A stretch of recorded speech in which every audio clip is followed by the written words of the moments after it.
I'm going to go ahead and start the meeting Okay. at 6:06, and it's been recording. I've got this, my meetings, I have to auto record them, auto start it, because otherwise I'll get into a discussion and forget to push the button. I'll just trim off the everything up to the 6:07 p.m. Start time for the meeting. I'm not sure where Rachel is. I thought that she had said that she would be here. She sent us the draft.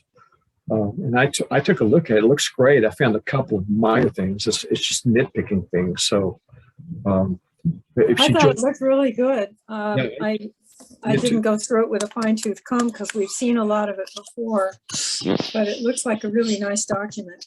Yeah, it looked pretty good to me. So I'll go through we'll just go through our action items. Yeah. Not that I put some things in here. I missed some. So remind me if I missed any.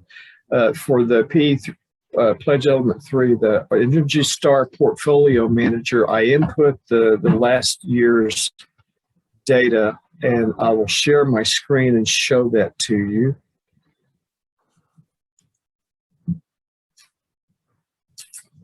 Oops, wrong one. Sorry. We'll have to reshare. Screen again. Where did it go? Well, okay. Share my desktop. And then I will go to. Here we go. Can you see that now? Can? Okay. So this is the portfolio manager. We're only collecting information on 2 properties. Those are the campus, the Village DPW building and the old office building, and that's because they share the utility bills. So for those, we will never be able to get an Energy Star rating because it's a shared. There, two different facilities share the same utility bill, so we can't get an Energy Star rating, but we do get an Energy Star rating on the Village. This is the summary page, and right now I've got it showing our total greenhouse gas emissions from between 2019 and May of this year, and so we've gone down, I guess, 2.4. 22. Tracks, according to their calculation. So on this page, I can change it to different metrics. We can't get an Energy Star on here because we have one property that has shared utility bills, but it defaults normally to source energy units.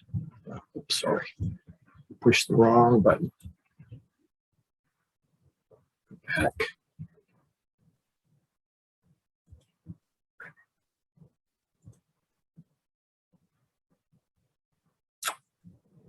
Ronnie, I have a question while that's refreshing.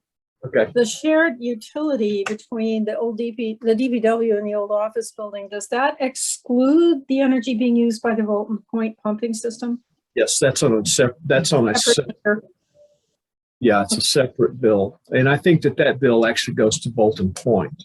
Yeah, I'm sure it does. I'd be really curious to know what that energy use is on a yearly basis. I bet it's pretty substantial. They've reworked that now. They've got a generator outside for emergencies when they need an emergency pump, and they've changed the indoors to more efficient work or equipment. So that should fall too at some point. That's good. So anyway, I'll just show you the Village DPW. If we click on that, it will actually show us its information that this is just from what I've captured manually. In this case, our energy usage went up a little bit between the 2 years, and I think that's probably due to a bad winter or something. But that's got the DPW garage in it, so that's going to be very hard to control energy usage in there, at least with its current configuration. So, but I'm still tracking it, and it will show us if we continually go up, then we'll have to probably look at, are there things that we need to do to the garage to cut energy usage within it. Go back. What kind of heat do they have out in the garage? I know they have space heaters. They have, I'm not exactly sure. I asked John a long time ago. It's very inefficient, especially within the vehicle garage. Their office is heated, it looked like, by a space heater. Yeah. Oh, it's not a, I mean, it's not a winterized building. It's just a pole barn. And so staying in there in the wintertime, they're warmer sitting in the cabs of their vehicles, you know? Absolutely. Yeah, I agree. At some point, maybe we could look at rebuilding that building, but we would have to put back some money for that. Yeah. Or just winterizing it. I mean, maybe it needs insulation on the inside with walls, but that, you know, it's so filled with stuff. I don't know how you would do it. They open those big doors so often that pull equipment in and service it or store it away from the weather, that I'm just not sure it's ever going to be terribly efficient. Yeah, that'll be a problem. So this information basically is the village office, and we've actually gone up in our Energy Star score from 80 to 91 across the last year. Our energy usage went down. Good. And all of the statistics went down, so our energy score went up. What's the difference between the source and the site, the UI? That's, okay, here it is. Can you read that? Yeah. Yeah. Source energy use, total amount of raw fuel that is required to operate your property. Okay. Source energy divided by the property's gross floor area, and the site is annual amount of energy your property consumes on site, regardless of the source. So, for instance, our electric bill has an ESCO in it, and that ESCO is actually included in the calculation that I input. So they're basically basing it on electricity. So no matter where it comes from, if it comes from state or anybody else. So, and so the Energy Star score then takes into account the amount of energy we use and the size of the building? Yes. We have to put the square footage in, which I was able to get pretty accurately from our plans for the new building. The old building and the garage, I had to do an estimate by an online application that let me take the Google map and draw around the diameter of the buildings, and it would calculate the square footage. Oh, good. So why does the Energy Star score go up so much? Is it primarily because of less energy usage? Yeah. Or we didn't do anything in particular to the building to upgrade? No. I wonder. Oh, I'm sorry to interrupt you, but you know, that's May 2019. But if you go out a little ways, well, a year later, we just didn't have as many people in the building during COVID. You know, a lot less building use. We didn't have public meetings. We weren't running lighting at night or the heater at night. You know, Jody and Mike would leave and turn the key and say goodnight to the building. That may have something to do with it. It's true. Yeah, that could very well be true. I know that the staff, it was only Jody and Mike in there most of the time. I don't think Brian would come in occasionally. Yeah, he worked from home. And just dropped off things when he needed to, but so that's the reason. So the Energy Star score, the 80 from 2019, might be a little more accurate. Might be a better. Yeah. Which actually, I mean, that gives us something to work from. You know, it shows that we can do improvements. Because I think if we were to tell everyone that it's 91, everyone would think, "Well, this is great. We're perfectly fine." But yeah, but I think you have to look at why that is a 91 in 2021. I think there's an obvious reason. So going back to that base rate of 80 and figuring out how to make that go Better, up by occupying the building. Right. So is there sort of a score of 80? What does that mean? Is there a definition for 80 or a guideline for 80? It goes from 1 to 100. Oh, you mean as far as efficiency and so forth? I haven't seen. Recommendations, like, do they say, well, if you're at 50, you should really, it's a poor rating. Is 75 a good, or what's the real scale there? That's a good question. Let's see what they say. Well, 1 out of 100, I should think 80 is pretty good. So they're basically comparing us to other buildings that are consistent with our type and size. But as far as how good that really is, let's see if I can click this. I haven't drilled this far into the details.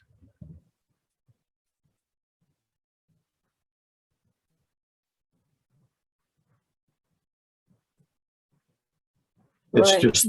this is just a definition. There's really not that much more information. I'll try to find out, Simon. I'll see if I can't find something somewhere that gives us a ranking or an idea of where we are on some sort of a scale besides just a number. Yeah, this doesn't take into account the age of the building at all, does it? This is just 80 relative to any age of any building. Right, I think so, because it's looking at the efficiency of the square footage per building. Yeah. And the older buildings are going to probably score much lower unless they've been completely they've been upgraded. Healed, I would figure, 80 sounds pretty good, but maybe for the age of the building, 80 is like, well, it could be much better. Yeah. It could be 91. It could be. Yeah. That's what you're right. But we can, it's definitely between 80 and 91. If that was just by not using the building, that's not an option. We've got to figure out what our real baseline is. And I figure that 80 is closer. Then we could just give us some ways to improve.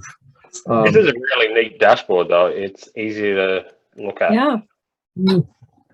It is, but you get a lot of information in that I'm not sure I'm using it the best possible. But we can track water, we can track waste and materials at some point if we want to, and we can set goals. So once we get our certain goals set, we can start putting them in here and tracking how our improvement or our track. What's our track record to meet that goal?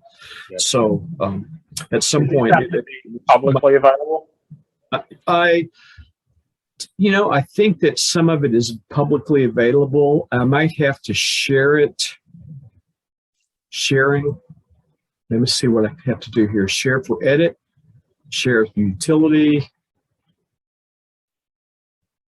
For exchanging data. Number of properties. Oh, that's okay. Yeah, I was just wondering if it would be where you can publicly access it, or if we need to do that or not. Okay, so if I do that, I've selected this, apply selection, contacts. So, Simon, give me your the Simon Mole VOL at Gmail. It's not letting me type in there. Oh, that's all right. Oh. I'll figure it out. Yeah, that's neat though. I like this setup here.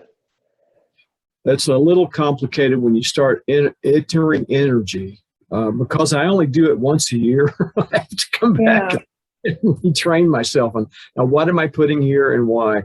But after a few minutes, it's pretty quick. So it takes me about, I would say, 15 minutes per site, the 2 sites we have to get it all done once I figure out what I remember and figure out what I'm supposed to be doing. Anyway, All right, so let me go back here.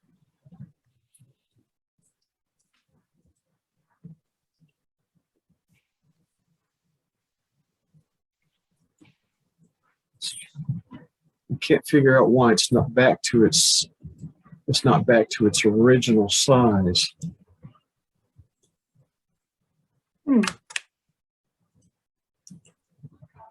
Huh.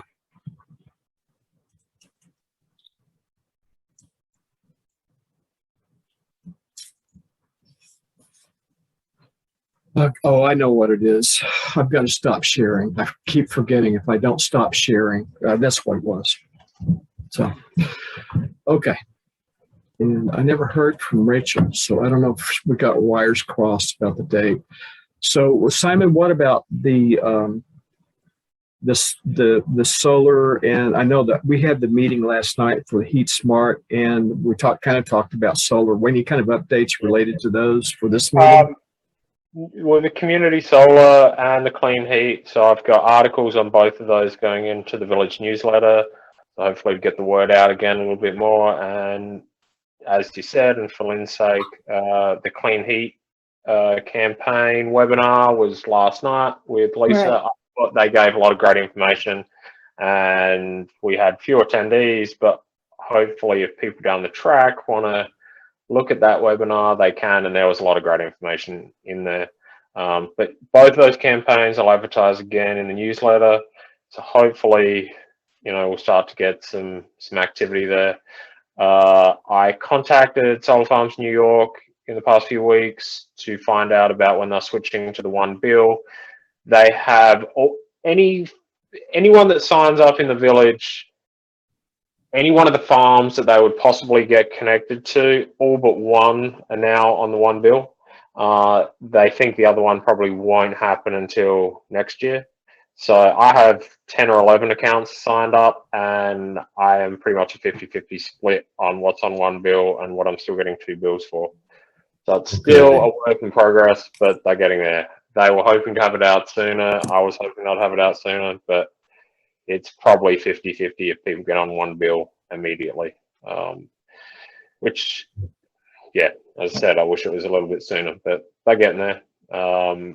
But yeah, hopefully with having these things in the newsletter, with the webinar out there, we'll get a few people, biting, and particularly with clean heat as heating season comes around. Yeah, we might see some hits from the weather change. Yeah, yep. Yeah. So that's really all I've got on those two.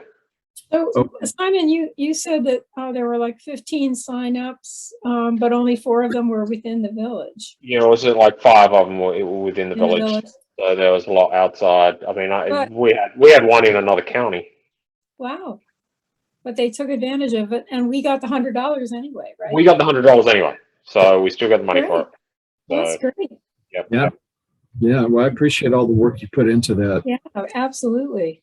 That's great. Yeah, I just wish a few more people would sign up. I keep sending it out there. I keep putting it out through listservs and doing what I can, and hopefully again the newsletter will hit a few more people. You can only do so much. You can only do so much. People are distracted by all the stuff coming across through their emails right now. It's just so much. I can't believe how much stuff. I've tried to keep the email blast down as well until I actually have new information or something to go with, which I was really hoping for the one bill situation. And I've let people know that, they're transitioning into that, but it would be nice if it was all done and then I could send it out again and say, hey, now you're only going to get one bill and your discount's going to be, you don't have to do a thing other than sign up. You're still going to get your nice egg bill just like you do right now with the 5% discount. That's it, done. You're not paying anyone else. That would be nice. But I'm not quite there yet. Yeah. Solar Farms is not quite there. Well, I do hope it happens soon. From the village's standpoint, I said this at the meeting last night, I think that it's just hard hitting people at the right time when they're looking to either build new or replace an old system, and we might be right in the middle of most people already have a system and they don't need anything new, and they won't be thinking about it until they need something as a replacement. And exactly, it's really hard to entice people in, but then once somebody needs something, then they need it right now. Yeah. It's that, but that makes a case for us just, every newsletter having something about it, because you never know when you're going to hit someone's cycle when they have to replace it. I kept the newsletter article really short as well, basically saying these are our two campaigns. This is what they do. Just 2 sentences on each one. Go to the village website. All of the information is there. So I hope by keeping it brief, then people just read it. They get the information they need to know, and they, if I send out a whole big long thing, people have so much information, as you said, and they just don't have time to read everything. They're just going to be looking for the hot link. Yep. I kept it short. Yeah, that's probably true. Well, we'll move on into our Pledge Element 5 actions that we started up our last meeting. The government solid waste audit. I'm not sure that a formal audit is practical for our village. We might think something for the DPW solid waste, but Simon, you're kind of dealing with that with the construction and demolition type thing that you were talking about in our meeting today. The next one, the recycling bins. We have no policy. I'm going to write a draft of something to go within. I don't know if it'll be a resolution or it's something within our employee handbook or both, but I'm going to put together something and submit it to the trustees. Are you talking about in the office buildings? Yeah, we have like, for instance, the village facilities will have recycling bins in obvious locations. They should be out in the public areas too, but for meetings. But then you always have to make sure people don't throw their Coke bottles in there or whatever. It's a bakery, coffee cups. Yep, that's what happens in the community room. I've seen where we have 2 separate bins, one for waste and one for recycling, and they both become mixed up all the time because people just do not understand what they're supposed to do. They're so confused all the time. It's not that confusing if you practice it. But I know. Apparently don't practice it. I've been trained. It's been beat into me since I moved to Ithaca that you use that recycling bin first and the waste last.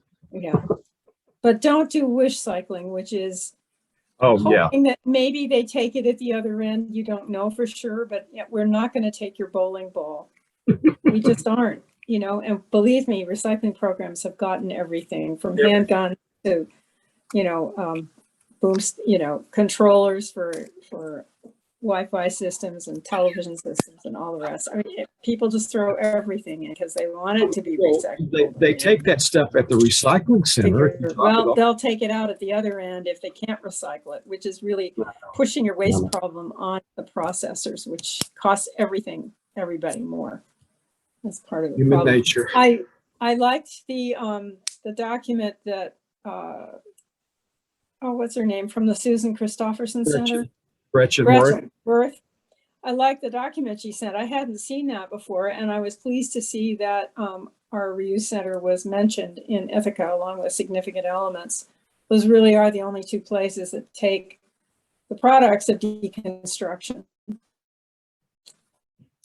We would like to start up in deconstruction again. We started out in our early years doing it, but we're so shorthanded. It's almost like running a whole separate kind of business. Yeah, it is. To do decon. We would be the outlet, but running it is tough.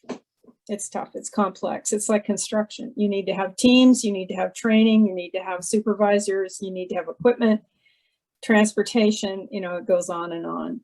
Right. And either a supply stream to ship things to or a warehouse to hold it until you can ship it to someone. Right. And typically what we've done with our decon stuff that we've done is we sell it either right off the site so that it doesn't even get double handling, or we bring it back to our sales areas, our warehouses. And we also post stuff online that we have 7,000 square feet of oak flooring that we pulled out of a house over in Cortland, and it's only been used. It's in pristine condition. It's never been sanded again and refinished. So that's the kind of thing that it just logistically, it's kind of a nightmare. And as like I say, it's sort of like a separate business. I think it really is. It really is a separate business. And we need much better legislative controls at the local level that allow for deconstruction. Because what happens is that, let's say, for a great example actually is John Novar, who tears down buildings in College Town and puts up these huge high-rise multi-unit facilities for student housing. Mm-hmm. And he gets permits to block off a street so that they can pull all the debris down and ship it out, get it into big roll-offs and get it out of there. And the city will issue them a permit for like 24 hours or 48 hours or something like that. And with deconstruction, you need a week to be able to stage something like that if you're going to start pulling down a house and pulling all the usable material off it and out of it. And it doesn't work when you've got the city breathing down your neck with a permit with a time limit on it. And that's one of the big reasons we haven't been able to do much stuff in the city of Ithaca. We will go in and do a strip out. We'll go in and take out doors, cabinetry, flooring if we can get it, if we have time. We don't really get into doing the structural stuff because that again entails blocking off some area so you can have access to a big roll-off container. Right. So it's kind of a logistical nightmare. If it's out in the country, we can take as long as we want to take somebody's house apart. Right. Yeah. You want me to go into this because we're kind of getting into the construction demolition. Yeah. So this is where I spend most of my time out of all of the P5 tasks. And I got to admit, at first I thought it would be far simpler, and I thought we were looking more at a village policy for our own DPW and how they deal with construction and demo waste. But then I realized that was only a small part of this, and it's actually talking about the waste from all the private projects that would be going on. So I researched what other municipalities were doing, and there's not a lot out there there's not many that are doing anything, and the ones that are, they're all larger municipalities. And I assume that not many people are getting involved in it because they don't want a deterrent from development. They don't want to deter developers and push them to the neighboring municipality that's doing nothing, because it's going to cost money and take time to recycle a lot of what you can recycle, and to plan for that. And the ones that are doing it are larger, and I would assume that's because they have the ability to enforce, they have the manpower, they have the resources to help out, they have their own waste facilities, or they just have facilities in general that can handle large amounts of deconstruction and demolition waste. So for then looking at villages that are doing anything, there's really nothing out there. And the few that I found were offering incentives for recycling. So you would get a 25 or a 50% reduction in your permit fee if you recycled 25 or 50% of what came out of a building you were demoing, or if you had a construction project and whatever waste you had, if you could show that you were recycling that, you'd get a reduction in your permit fee. I'm not really into giving the reductions in the permit fee. I would rather just have, to get the permit, you need to show that you're doing this. And so there were a few examples of, we require that you, and this is pretty low-hanging stuff, require that you recycle 25% of what can feasibly be recycled. And there's a lot of things that can be recycled, but they were talking and they defined it specifically as plastics, paper, metal. They weren't talking about, and they specifically said this doesn't include, concrete and asphalt, things that really can be recycled, but are kind of more difficult to find someone that can deal with that. Right. and I think the reasoning for taking that route and making it pretty low hanging is it still just gets these companies thinking. They still have to recycle something, and it at least just gets them primed and prepped to start thinking about recycling. And so doing something is better than doing nothing. And all of them also left it at the discretion of the code officer to enforce this, which to me says pretty much the code officer is just going to say, sure, as long as you have some recycling bin there or a recycling container, we're good. And we also don't have the facilities around here, as Lynn said, that can deal with larger projects. I did find one. It's called Contentos. They're out of Cortland, and they will drop off a roll-off container, and you can just take a scoop out with an excavator, dump it in there, take it back to their own facility, and sort it and recycle it. And I would assume there's a pretty good business in that because they can scrap a lot of stuff and sell it, so they make some money. So I think just by starting something and saying that you have to recycle this minimum amount, hopefully as well, if other municipalities do that, it starts to create a market for a business like Contentos to come in and say, hey, if municipalities are making people do this, we can make some money here by then sorting through it and scrapping it. I use a lot of roll-off dumpsters, and I always have people stopping in and picking stuff out to scrap it. I throw away a lot of recyclable, usable, valuable stuff that people can make money out of. I think it's important to distinguish between recycling and reuse because they are very, very different. Right. So if you're pulling all the usable 2x4s out of a building, you're not recycling that, you're putting those back to use in some other form, but they're still 2x4s. If you're pulling out all of the rebar and metal flashing and ductwork and all that kind of stuff, that is going to get recycled. Right. That's going to go to a mill and get melted down. Concrete's going to get crushed and repurposed in some way, but it's not really recycling. So, you have to be clear about what it is. Anyway, it's reducing waste from disposal, and that's the biggest thing. And one of the largest incentives for reducing the waste is to charge appropriately those tipping fees. So when you're taking this stuff to the dump or to a transfer station like Casella has, what really helps people think twice about throwing stuff out and maybe thinking that there are other purposes for this stuff is to charge for it, charge enough so that people will have an incentive or disincentive, let's say, not to create so much waste. That's one of the things that was driving, the Home Builders Association, what is it? The American Home Builders. They have a big National Association of Home Builders. Right. They started issuing how-to manuals on how to reduce construction waste at the site. And they had a lot of really great ideas, and they used to do trainings on that kind of stuff. I don't hear much about it anymore at our recycling conventions that I go to every year, but demo waste is tough. Yes. Well, Gretchen said that they're also creating a crowd is working on a calculator for contractors to use to figure out how much waste they would likely generate out of a specific project.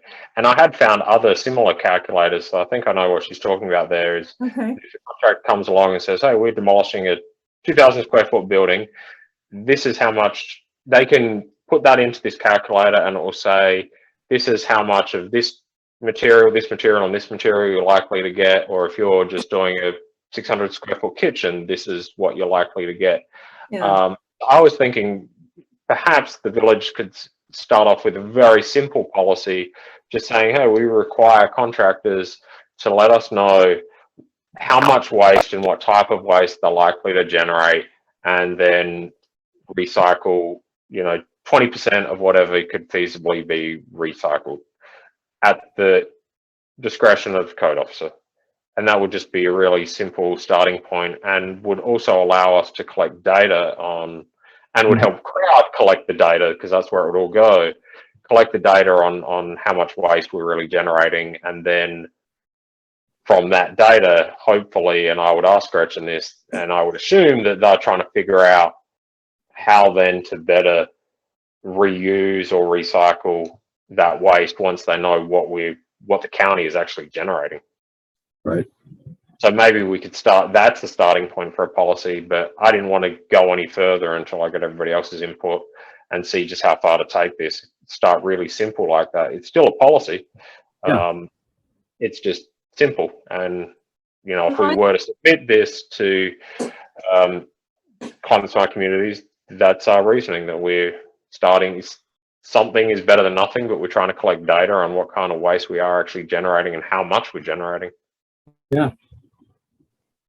Because I'd rather start there than try to start way up here, deter any development, make a whole lot of work for Mike and everyone else. Yeah. And yeah, we end up recycling nothing because nobody does anything anymore. And we're not the authority that manages what happens to municipal solid waste. Right. You know, we are dealing with materials that we're really not in charge of. We don't manage the recycling program. We don't make, you know, except for contracting with a hauler to carry away stuff from the village office, we don't have any control over what happens to solid waste in the county. That's all managed by the county, the Division of, you know, Recycling and Materials Management. What we're trying to say at the local level is if there's a possible way for us to provide a model or incentives for people to reduce the waste on site, at the site, you know, at the source. But we don't really have authority to manage their waste, you know, so I'm kind of having trouble figuring out how we would actually do something like this. It might be a good idea to contact Barb Ekstrom at the recycling center and find out, you know, tell her that we're trying to put together a construction and demolition waste policy. And does she have any recommendations on how we could get capture reusable materials and have it put it into the stream for reuse?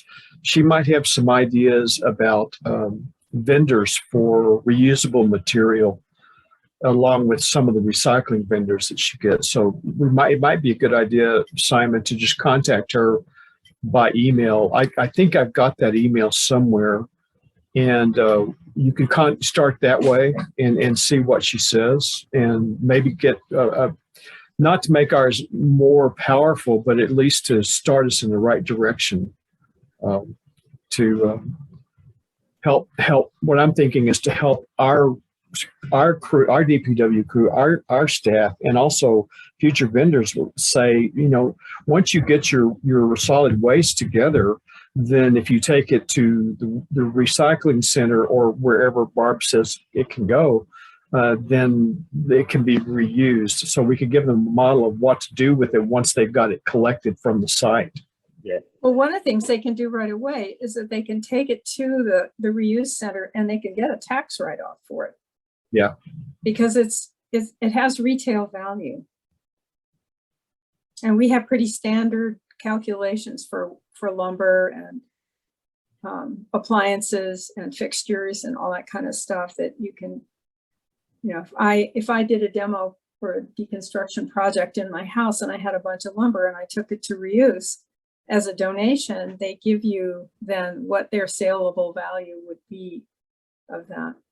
I mean, you have to put that. It's a whole lot easier to, because I know, you know, Significant Islands, the reuse center, Monica and I do a lot of projects and stuff in College Town, but it's, as much as I hate to say it, it's not timely for us, and we end up losing a whole lot of money. I don't care how much the reuse center or any Significant Elements would give us. I need to turn that building over rapidly to get someone in. He's going to pay a whole lot more money than what I ever would have made out of trying to scrap my windows.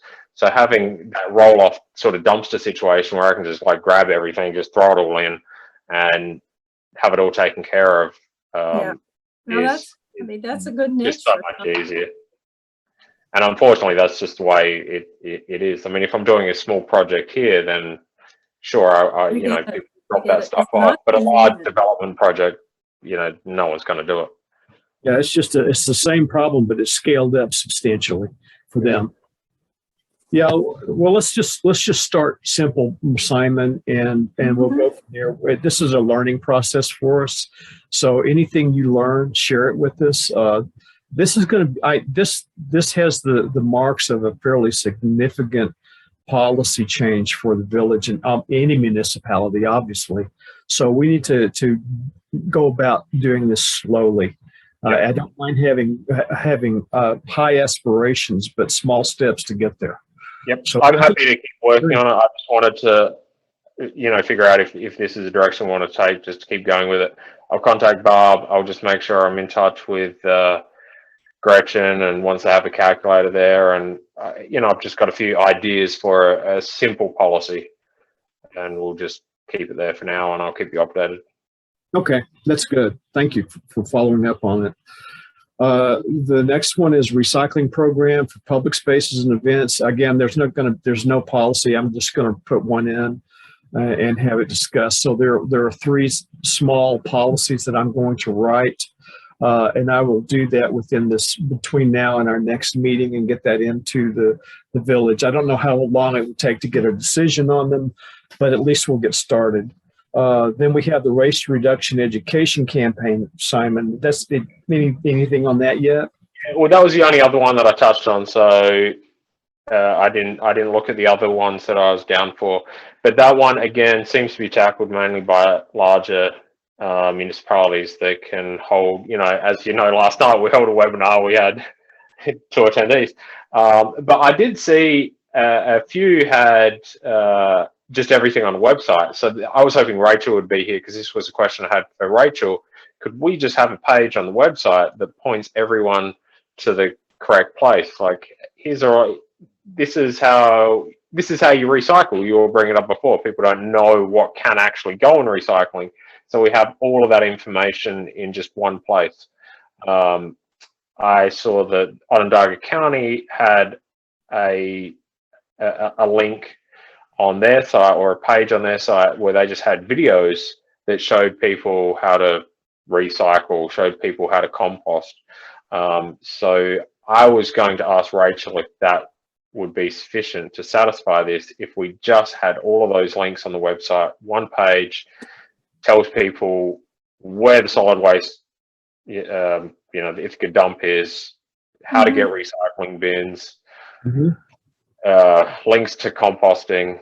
And we just had all of those links and just basic information, if that would satisfy this requirement. As opposed to like actual events where we're teaching people. Right. Most of those questions can be answered by the solid waste division. That's what they do.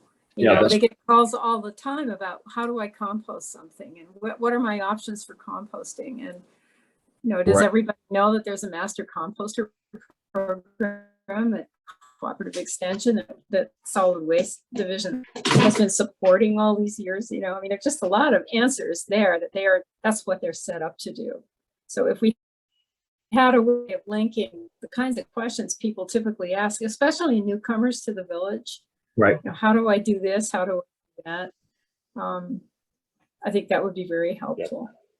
Yeah, and then our education campaign, if we put the material online, then for each of our newsletters, every time we just have a simple blurb that says, if you're looking at having potential waste due to construction or whatever, be sure to visit this page, and it's all there, and we can keep it updated when we get new information.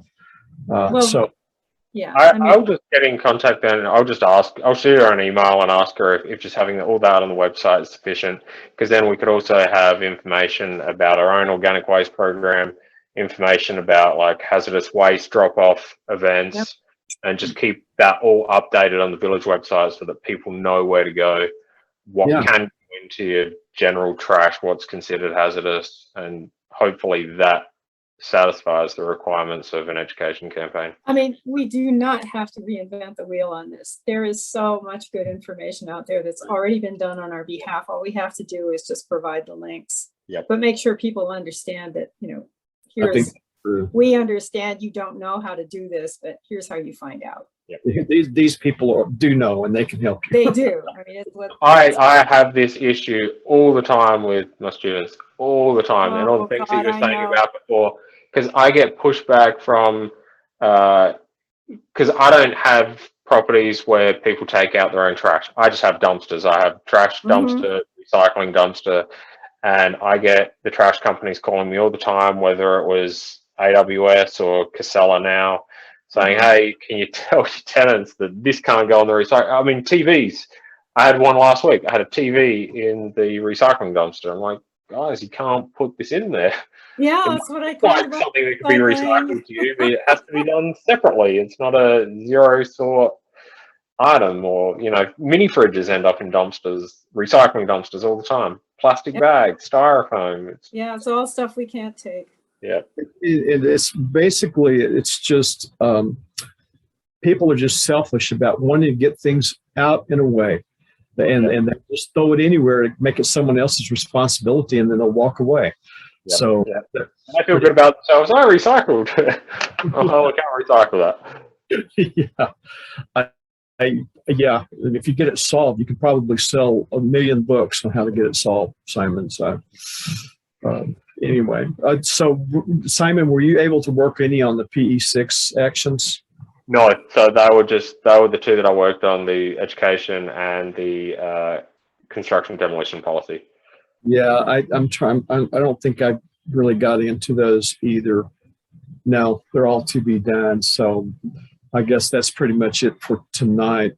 I wish Rachel had been here. I'll try to find out why she wasn't. I'm hoping that she knew about the meeting, but her communications indicated that she knew when it was. So something could have happened. She may have gotten interrupted, but anyway, I appreciate it. If you get a chance, keep working on the action items, Simon. Lynn, we have some action items, but I don't know if you have the time to help us out with any of them. What are they? Well, I'll send you the list, and then send me the let list. us know rather than read them off at the meeting. We can do that in between meetings. I'll send you the topics, and then you just say, I'm interested in this, I can help with this, and we'll talk about that the next time. Okay. Okay. And in the village newsletter, I have an article, and I told you about it, Ronnie, just letting people know that they could join this committee or the task force, which would be wonderful to have some extra hands. Yes, thank you. I've got to work on my article. So I've kind of got them started, but they're nowhere near ready for press. So I'll finish those this weekend. But yeah, thank you for doing that. And we'll just keep chugging along. And I guess we will have to discuss the climate action plan at our next meeting, or if we all feel strong enough to tell her to go forward with it and produce something for the trustees, we could do that too. I thought it looked fine. I mean, as you said at the beginning, the few things that I had were really minor, nitpicky, a little bit of spelling or grammar here and there. That was it. I mean, I thought it looked great. Yeah, I know she talked about color coding some tables, but as I looked through it, I think it would just be too busy. I was perfectly happy with how it was presented in this last iteration. Okay. I think what I'll tell her is that we didn't find anything significant. I got a couple of things. You wanted to, you could maybe send her an email with your suggestions, and I'll send her one with mine and say, beyond these, there's nothing else from a significant content input change. So let's just go forward and get it ready for the trustees. Yeah, I think it's okay. I'll send out an email, and I'll copy you and Lynn on it too, and then that'll save us that step, because there's nothing that we really need to discuss from what I saw. That's just, let's go for it, and we will still probably get a chance to look at it, and the trustees may find things, and that'll be the final polish. Yeah, that's what I think. I mean, we could sit around looking at this forever, but why not send it to the trustees and get all the suggestions at once and right. keep it moving? Okay, well, that's what I will do then. I will do that after this meeting. I'll probably do it tomorrow. Actually, I'm almost wasted for today. My brain cells are starting to die off, I believe. So anyway, I wanted to thank both of you, and I'm ending the meeting at 6:56. Have a good evening and stay safe. Bye. Okay, bye-bye. You all. Good night. Good night.